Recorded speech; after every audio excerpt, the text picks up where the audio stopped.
Welcome to my channel MS is Great. In this video you will learn how to use string function lastIndexOf in Power Automate. You are watching the #MS is Great learning series for Power Automate. Let's start.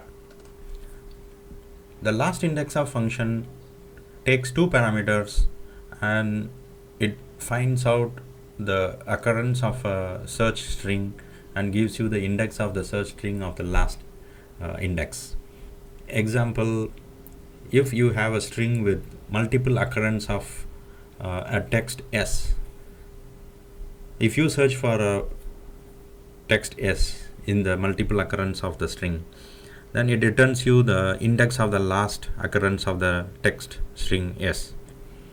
So if you see in this example, the first example which you are seeing here, I am searching for the word the text S in the word MS is Great.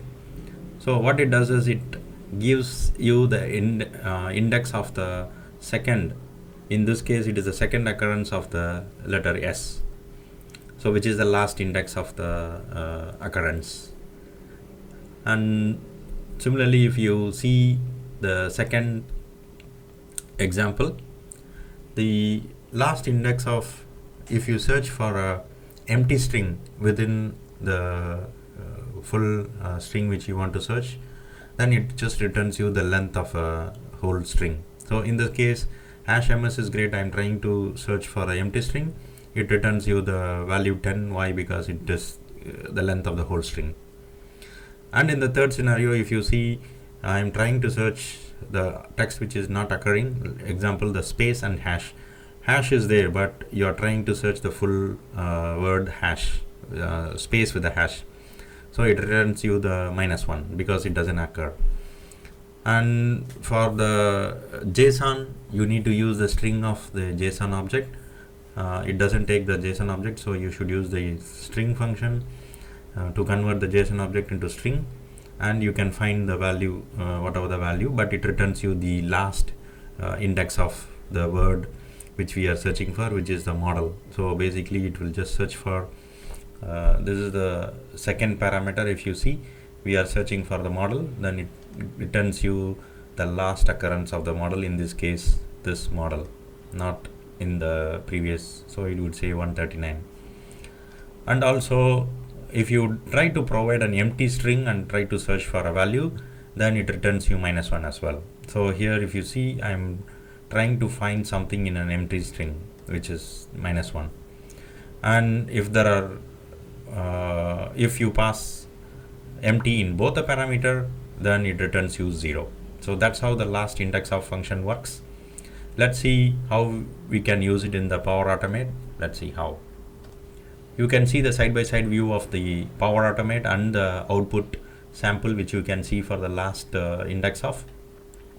So here my input is defined in here. So message 1 is always my input, which is the #MS is Great, and I'm going to use this JSON for the input. You can see here, and this is the function which I'm trying to use in this.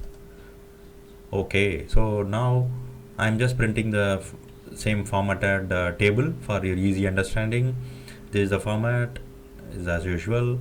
So the first occurrence of the last index of, you can see I'm trying to search for the text S within this #MS is Great, which is the first input of message 1, and returns you the 4 because it the S occurs at the second time.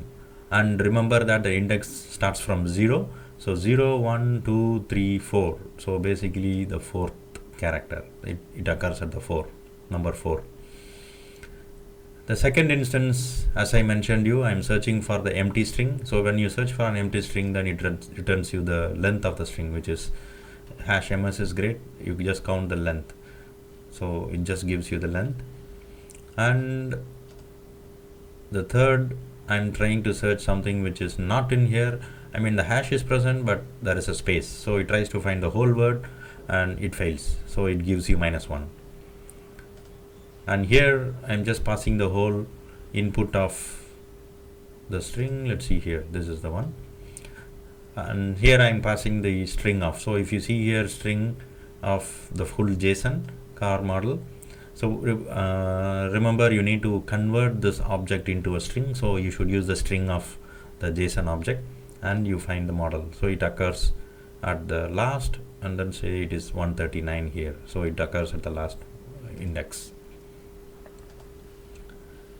And in this example I am trying to pass the empty string and trying to find a grade within the empty string, so the return value is -1.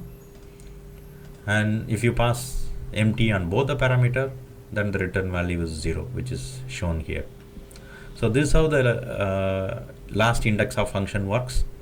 So maybe in the next video I would show you how to use the indexOf and lastIndexOf in the practical scenarios along with the indexOf and the lastIndexOf, then which will give you more idea of how to use it in the practical use case. See you on the next video. Thank you. If you like the video, subscribe and click on like.